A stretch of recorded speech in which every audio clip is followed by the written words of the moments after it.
Good evening, ladies and gentlemen. Thank you for coming to this screening of Boys State at Rafael at Home. We have an incredible show, and I first would like to thank A24 and Apple TV for allowing us to show this film.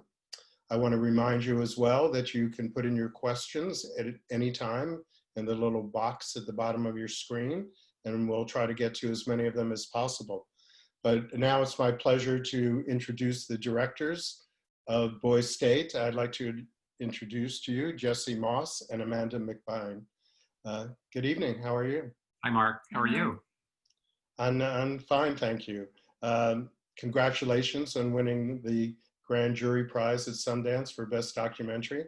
It's an amazing film, entertaining, and could not be more timely to what is going on right now. I was curious, it's not necessarily a subject that you would automatically think of for a documentary. First of all, it looks incredibly complex. And what was the inspiration for you to make this film?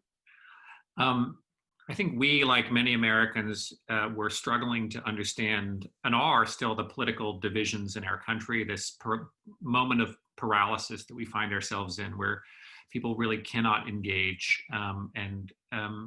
This was in 2017, actually. We were processing the election of 2016 and read about Texas Boys State in the newspaper, in the Washington Post, because the boys in Texas had voted to secede from the Union.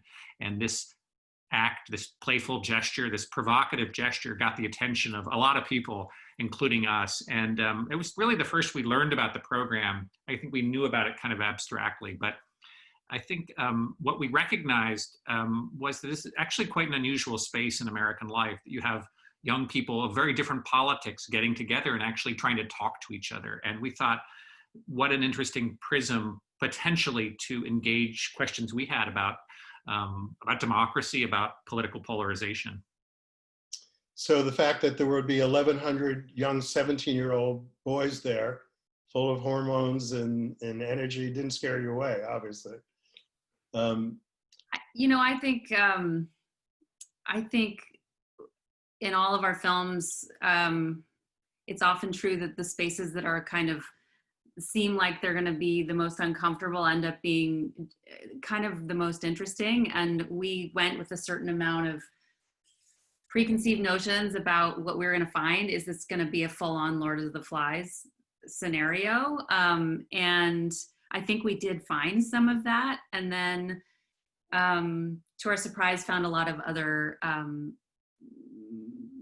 things we hadn't known to expect. And I think that that's always what you really hope for when you go in to make one of these films, particularly a verite film, where you just don't know what's going to happen. And I want to be surprised, frankly. So yeah, we also met people that surprised us, as you see in the film. Well, the four main subjects are just incredible. Each one alone is fascinating young men.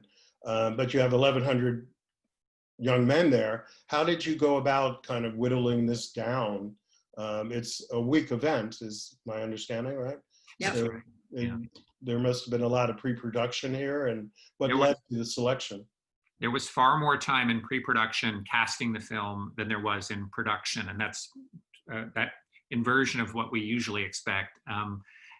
We began by traveling all over the state of Texas and meeting boys who'd been selected for the program and at home in American Legion halls and in their high schools, and really just having very open-ended conversations, getting to know them and beginning to look for a few different things. One was different politics, different socioeconomic backgrounds. We wanted diversity in our group, and because that's really what the project was. And we quickly recognized that the boys we were drawn to were actually quite sophisticated politically. They were also ambitious, they were smart, and they all had a kind of intangible X factor, which I think is partly charisma and just complexity. It's really something that made us lean forward and pay attention when they were talking. And I think you see it immediately. Robert, Ben, and Stephen, we all met before the event began, and we cast them. We didn't know what would happen, how far they would go, and if their paths would cross, but we really knew that they were special. It took a while to find them, though. We had a good 3 months of talking to a lot of other, impressive people. But whatever that is that we were looking for, we didn't really know until it was right in front of us. And then it was immediately apparent to us in very different ways. Stephen is in very, when you first meet him, when we first met him, he was very quiet and very humble, but he had kind of an old soul quality that was striking almost instantly. So Renee, we met at the program the way you meet him in the film. So he gives that big speech, and we saw him and immediately knew we wanted him in our movie, and fortunately he was game. Yeah, that was an amazing speech. It really was. And you're right. I put a note here that, next to Steve's name, I went quiet. Mm-hmm. He was very quiet, and it was such a intuitive way that you knew that he would be just a terrific as one of the centerpieces of the film. We did not know he could give a great speech, though. So that is one of those, I'm not even sure he knew he could give a great speech. He had been doing one-to-ones or retail politics before, but this getting on stage and speaking to a crowd of 600 is a different tool in his toolkit, and we didn't know he had that. So that was great luck for all of us. That happened. I think we really all quickly connected with his journey. He is the underdog, and it was so chaotic for us to kind of make sense of this chaos. 1,000 boys kind of crashing into each other, and Stephen was kind of our compass, I think, emotionally, politically too. I think our own political sentiments are with him. So it was wonderful to see him ascend. It was really, it really moved us. It surprised us. And I think the film was very quick to shoot, but we worked hard in the edit, which was long, about a year, to really find a way to deliver to audiences what we felt going through that with them, which was just very powerful. Yeah. The film was very powerful and moving, and at other times it felt like you're on your edge of the seat. Like, was Stephen really going to get that last signature? Just as an interim. Okay, it's the first quarter, and it's 10 and goal, and he made it. And there were so many moments like that, and you see him mature as you go along, and there were so many surprises along the way, but there was one thing that kind of stood out for me because when you mentioned, yes, this is a cinema verite film, but there is parts of it where they are speaking directly to the camera in a living room scenario. And it really turns into be a powerful moment. And obviously the moment with Robert, which I'm sure we'll talk about. But how did that element of it fit in? And was that a spontaneous thing, or did you plan that, or you just felt that was needed? Because it really works beautifully. I think we're not orthodox in our method. It's really what we think the story calls for. But as cinema verite filmmakers, we've always valued what the interview can provide in really kind of bringing us inside what someone is experiencing, their kind of inner struggles, their conflicts.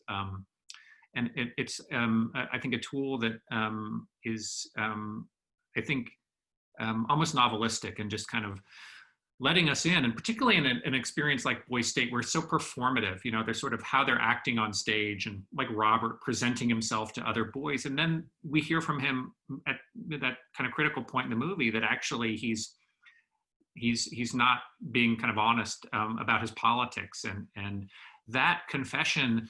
So we went in to answer your question. We knew that those interviews would be sparing, but potentially very helpful. We didn't know how candid they were willing to be with us. We were building these relationships on the fly too. And usually on a film like The Overnighters, which we made, we shot with the subject of that film for a year and a half and really forged a relationship over time. And this was so compressed. And but we built a set, essentially an interview set, in a dorm at the University of Texas. And whenever we could grab them, we just dragged them in and sat them down. And through the week, it became a little bit more like therapy. I think you see them kind of begin to stretch out on the couch and kind of kick their feet up, and it just sort of let go a little bit. And they became so important for us to understand what was going on, and then to kind of weave it through the verite story. Yeah, it was exceptional what came out during those interviews, but also the development of the cast through, for instance, with Ben, through his, obviously he admits to being a political junkie, and he adapts and doesn't go for being a governor, but then he gets involved later in the film and actually having to make some, what we may consider moral choices about dirty tricks. And you see this growth with them. Have you had a chance to speak to them about these actual moments of things that happened within the film? Countless, probably. Many times. And that's been, I think, the next chapter of joy in the making of this film, frankly, is the first chapter of exploring Texas, the second chapter of shooting this crazy film, which was a fugue, really, and then the editing process, and now the traveling with the film. I think going to Sundance, well, first we showed them all a rough cut, and that was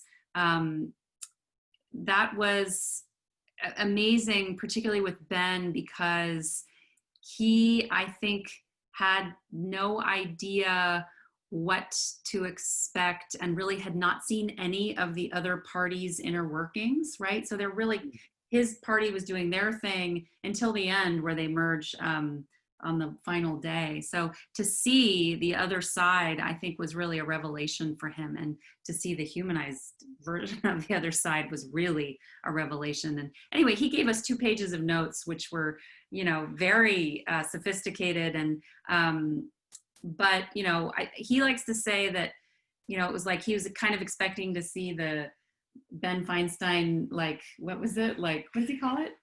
The hit reel, like the hits, the greatest hits, the sort of like the way a prize fighter might have, But what's happened since then is, the way Robert and Steven sort of have their transformation during the week of Boys State, Ben's has been after and as a result of this film, and seeing the kind of win at all costs strategy put up against the sort of serve others, not yourself, kind of empathic leadership style of Steven. I think he sees now the sort of sees the price that he sees the price, and him being 2 years older, for one thing, and also our country being 2 years older into this chapter of its life. I think he sees that the kind of poisonous effect of that kind of politicking is very dangerous, and not only personally to him and to the people who he affected in his actions, but also what happens next when you may get elected, but then what? The country is worse off for that kind of behavior. Even if you do get elected, then you really have to then deal with healing that division, which can then be very hard, obviously, and potentially impossible. So I think it's been really amazing to go now and tour with the film with him. And he's also got them all together are a great group of guys. I mean, they have these conversations that I want to keep filming. I mean, they just continue in their discussions of, name the topic, and they will just talk for a long time. So it's you could do what Michael Apted did in filming for the next 50 years. It's tempting. It's what's so great about documentary is that they're not actors. They keep, their lives continue, and they change and swerve and go in unexpected directions. And it's actually been wonderful to be so close to them now, and they're at such a transitional point in their lives, to go to college, to kind of weather this pandemic. Renee's become very active in Black Lives Matter in his community in Austin, and sort of finding different ways. You think of Boys State as like a political boot camp. You come out, you run for office. Well, actually for these kids, Stephen, that may be true, but for the others, they're still very interested in service and engagement, but they've found ways that are very personal to them, and it's not running for office. And so they're all very patriotic. I mean, I think you see that in the movie, but they found different ways to, Robert's at West Point and yeah, activism, protest, service in the military. I mean, these are all different sort of pieces of this going into elected office, which is Rose Stevens' plan, I think, I hope. So we'll see. And you forget that Ben is only 17. It's not like he grew up with Richard Nixon and he saw what was going on there, but now everyone's getting another graduate class in that. But so how much, I wonder from your perspective, were you surprised that what a microcosm this was of so many different elements? And for instance, in one that, the major subjects that both parties took up were guns, immigration, and abortion. I mean, it is Texas. Those are very hot button ideas. And how much were they emulating what's going on? Well, an expectation. I think the potential was indicated in that secession vote that first attracted us to the program. I think the size of Boys State means that it's a really kind of fully developed kind of community microcosm, as you say, with many different viewpoints. I mean, it does skew conservative and white, and you see that. And that's what, for us, made it so interesting to identify Renee and Stephen and their journeys through this, which I think does mirror also kind of our national politics of, people, who have been marginalized and left out or, don't have an equal voice, kind of fighting to get that voice and actually finding ways for Renee and for Stephen sort of successfully navigating this very challenging space and keeping their integrity, their principles, and still finding ways to engage. And actually, in Stephen's candidacy, to actually summon these boys in a very surprising way to their better selves, and this rabble that you thought was untamable or would respond to Robert's, crotch grabbing, they actually respond to Stephen. That's a great surprise. I think Texas was also very appealing to us because politically, as you probably know, it's a purple state. It's a kind of a battleground state, and its complexity, ethnic diversity, make it a kind of laboratory for America writ small. I mean, in understanding these kind of turbulent currents that are gripping us on a national level. And so it's not a perfect simulation. First of all, it's Boys State and not People State, as Stephen says in the film, which, we'd love to make Girl State as a sequel. We hope to do that. And we'd like to make People State too. And I think so. But it is a petri dish. It's a pretty good one to kind of wade into these cross currents of American political democracy paralysis and what will hopefully lead us forward and what ails us as well. So in a sense, it's not only representing what's happening now, it gives you kind of an insight into the future. By observing these boys. For one, I too was moved by the empathy that Stephen was able to convey, and going out there on a limb and talking publicly about policies that he knew were not going to be accepted readily. Did that give you kind of hope as well? Absolutely. I mean, and that was the great surprise for me, that I was going to go into this situation and find the amount of hope that I left with. I knew it was going to be interesting and fraught, and to watch people face to face talk politics, right and left. I knew that would be an interesting project. I just didn't expect to not only find Stephen and his powers and Renee and his powers, and Ben, they all are very powerful, but then to see the response of this group to those different kinds of leadership and those different kinds of masculinity. I thought all of that was really super exciting, actually. And also, I will say, the degree of engagement I mean, and sophistication of them at 17, I still am blown away by how, I don't know, maybe it's the Z generation, or maybe I'm misremembering being 17, but they do feel engaged. They really do feel the world they're inheriting, and the kind of epic proportion of the problems facing our country and the climate and everything else. I do feel there's a fire in them that is exciting. So that's hopeful too. We have a question here. It's more about the filming of it. How many cameras were filming at any one time?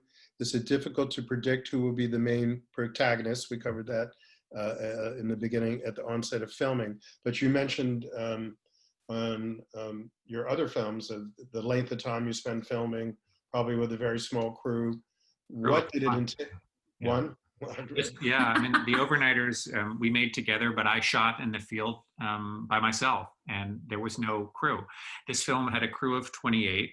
We had 6, and then I shot 2, so really 7 shooters, and really had to build a team of collaborators. Also, they're artists. We worked with some of the best documentary cinematographers, I think, in the world. Many of them are from New York. They're part of a collective. Wolfgang Held and Martina Radwan, Claudia Raschke, Torsten Thilo, Daniel Carter.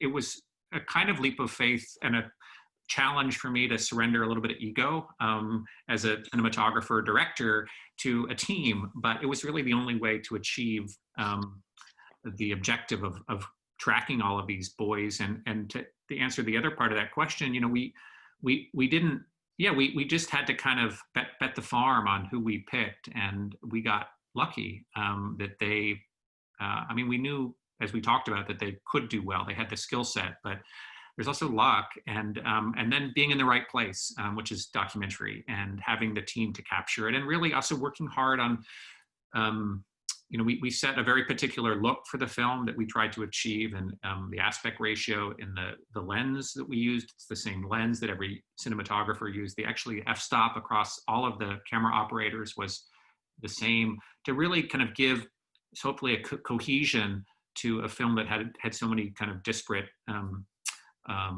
viewpoints, and because every DP brings their own personal sensibility to their work, and I think what unites them, though, is that they're great listeners. They're also artists, and so we're incredibly grateful to them for helping to bring this to life. So they were making choices on the fly as well?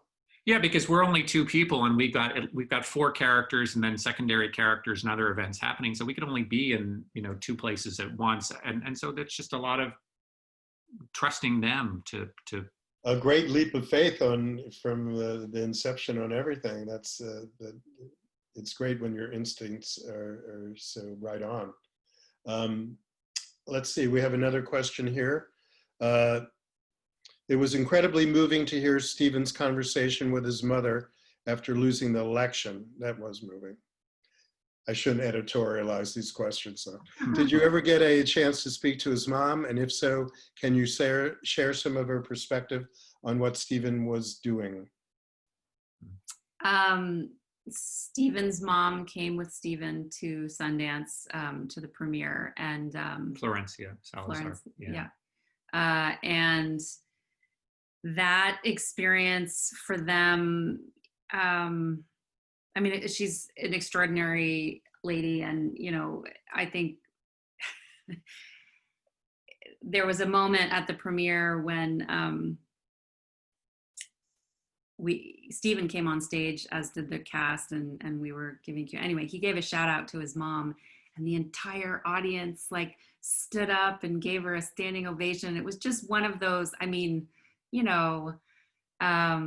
one of those really spectacular moments that happened back when we all went to theaters together, that I think meant a lot to them.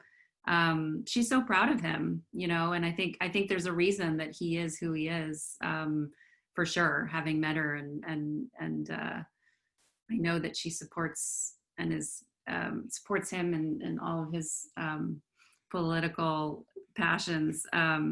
So yeah, I mean, no. We also are very close with Ben's mom. She was also there, and you know, I think these folks, mothers, they make a difference. Good momming. Absolutely, yeah. We have another question.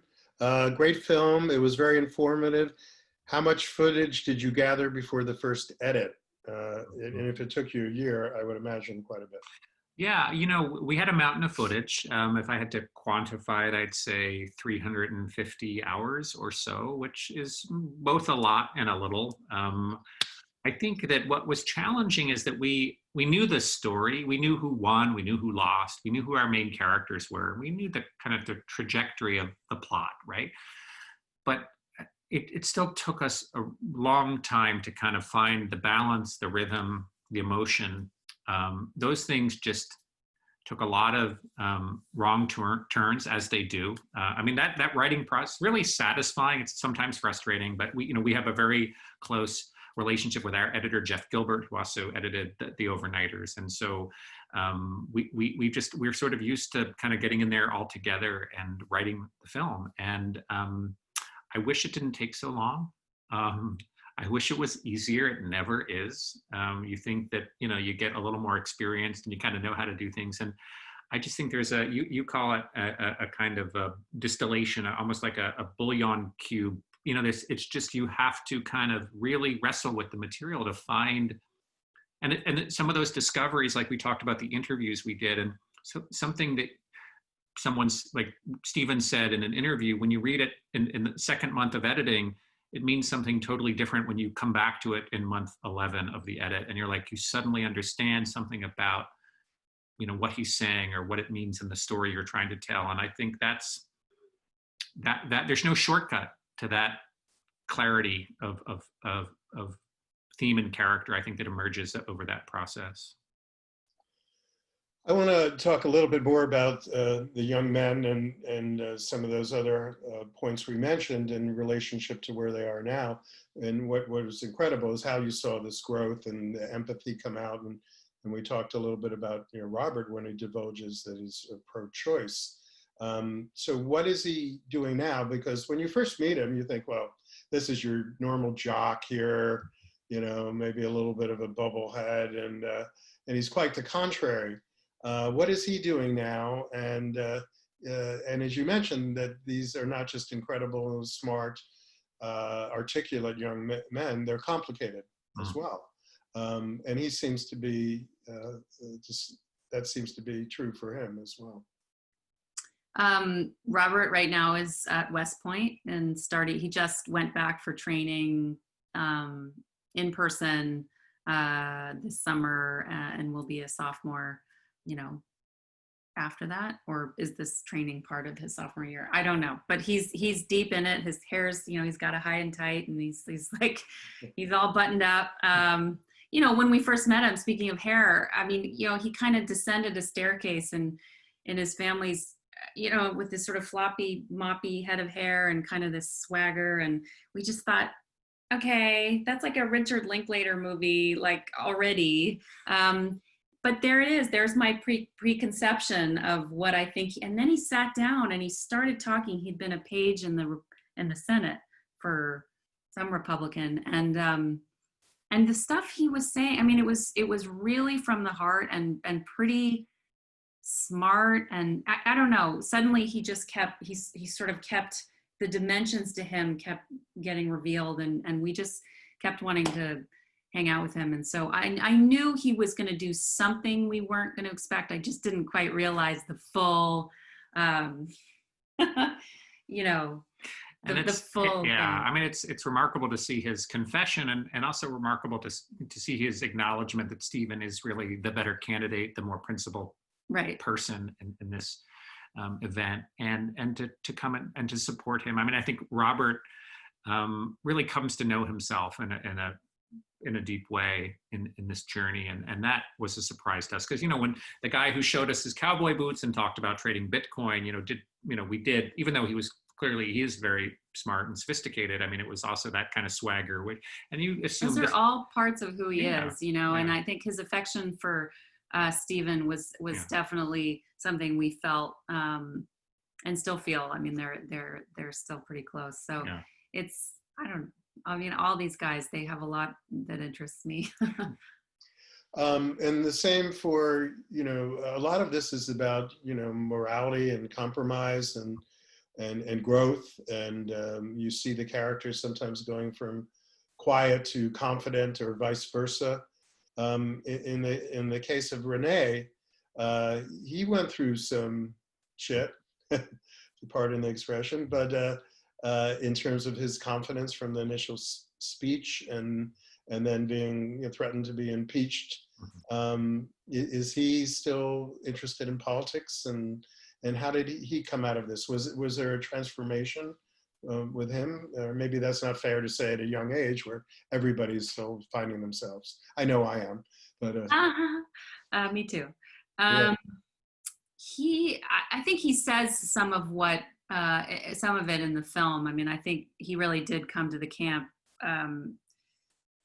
feeling very much as the outsider, and what he learned there was, I mean, he talks about this,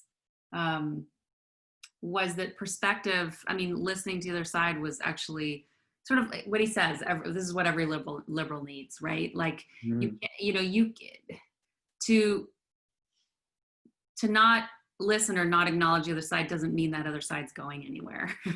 So I think that the experience of actually having a person you have to face who you disagree with and have to understand them as a human being is very different than the sort of viewing the other side as not just mistaken in their policy, but like as your mortal enemy, you know, just you wouldn't even, I mean, sort of that, like, yeah, as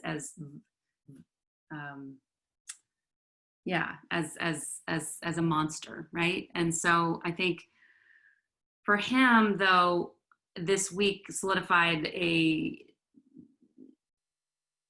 not desire to go into politics. I think he understood that politics is not for him, that his power, his superpower is going to be in organizing and in protest and in I mean, he's very focused on academic work around racism in the Austin area where he grew up, and where he didn't grow up, but where he lived before he went to college and where he goes to school now. So he wants to be a professor. Actually, he's talked about recently, and goes to UT Austin, so he's right there still. You know, Renee is also a master strategist in his own right, and there was a wonderful scene that we left on the cutting room floor where Renee, under threat of impeachment, which you see in the film, he works with his rules committee to write a set of impeachment rules that would protect him in such an event. And this was actually, we were wrestling with whether or not to include the scene while the actual impeachment hearings were happening in Washington. And ultimately we decided it wasn't necessary. I mean, he really beats back impeachment because he has the support of the majority of his party. And only 12 people want to see him impeached. Right. But, you know, I think, it's also to see, the racism surface was honestly quite shocking for all of us. And you see Renee's shock. But, I think it's also surfaces something that we all know is real and out there in insidious ways too. And somehow I think maybe it was naive of us to expect that it wouldn't, I guess to see it so overtly, I guess. But Renee, like Stephen, really, I think that he is careful about how he, what he says and how he runs and then manages his party. But I think he is also able to kind of stay true to himself, and that, watching that kind of high wire act, frankly, it was remarkable. And he has gifts as an orator, as a writer. I mean, truly. And so yeah, I'm very interested to see where he goes next. Yeah, just the fact that he says in the film that's a sea of white. He's never seen so many white people, and yes, there was a lot thrown at him, including racism, but to hold up through that and to get through it. Even, you know, Austin is a very liberal city for Texas, but you're dealing with 1,000 or more kids from all over, I presume, Texas. And Ben, what is he up to now? And in terms of school, and maybe you mentioned that. Did you say No. he's not interested in politics? He's interested in national security issues. As he says in the film, he's Right. thinking about working for the CIA or in some other capacity around national security. So he's transferred from UNC, the University of North Carolina, back to school in Texas. He's going to be attending SMU in Dallas. And it's got a pretty exciting academic course load. And he's studying Russian, I know, and history. He's a history, like Stephen, a great history buff. But it's wonderful. I mean, I even remember when we were casting them that, you know, Stephen was talking about Napoleon, and Ben is, you know, that's his passion too. And so, you know, I don't know, we'll see if he kind of pursues a more academic track, or as we know, he could be the next Karl Rove, probably, if he wanted to be, but I think he's realized that maybe isn't, you know, where he wants to put his heart, so. So he grew too. Yeah. It's interesting that, you know, today when they put John Lewis to rest, and there's some things that you alluded to that I think are really, the whole movie is timely, but even more pertinent to what John Lewis had to say when you talk about your best self. That was a gift that John Lewis gave to us, that we can't all be as courageous as he was in literally putting our lives on the line, as he did numerous times, but to try to help us find our better self. And I think that's kind of a theme that I see personally within this film. And also, as we're all having an election coming up and worried about it, the fact that we can't take democracy for granted. And I think those are two, maybe not the main themes, but certainly sub-themes for me of what you did there. And I want to thank you for this incredible film and bringing up, you know, these really timely, important elements in such a creative and entertaining way. I hope you could come back here sometime and bring these young gentlemen with us, and we could, now that we feel like we know them and they're part of our family, and hear what they have to say as well. So I really appreciate it, and thank you so much for coming. And thank you to our audience for joining us tonight. You can find more interesting things at rafel.org, if I'm saying that right. I should know that, but, or cafilm.org. And again, thank you so much. We really appreciate everything you've done here and what you brought to us this evening. Thank you. Thank you, Mark. Thank you. Good night. Good night.